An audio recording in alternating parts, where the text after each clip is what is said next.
the Minsk agreements.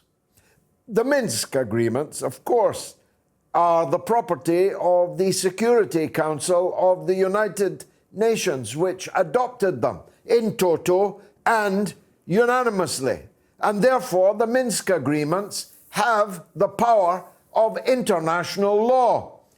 But a window into the soul of the enemies of peace was given, perhaps unwittingly, by the head of the Moscow bureau of the Carnegie Foundation. I do hope he's not in Moscow. I do hope the Russian government has begun to move these kind of Trojan horses along. But whether he is in Moscow or not, he's the head of the Moscow bureau.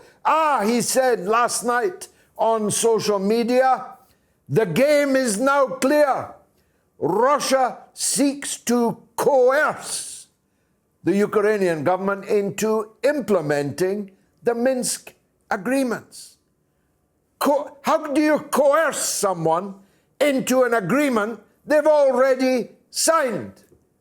Of course, they haven't implemented it, but shouldn't everyone be seeking to coerce them to do so? Why is it being left to Russia to coerce them to do so? What about Germany and France, who are co-signatories with the Ukraine government to the Minsk agreement?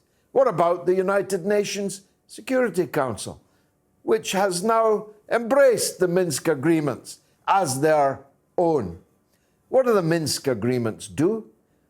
They call for a ceasefire along that line of control.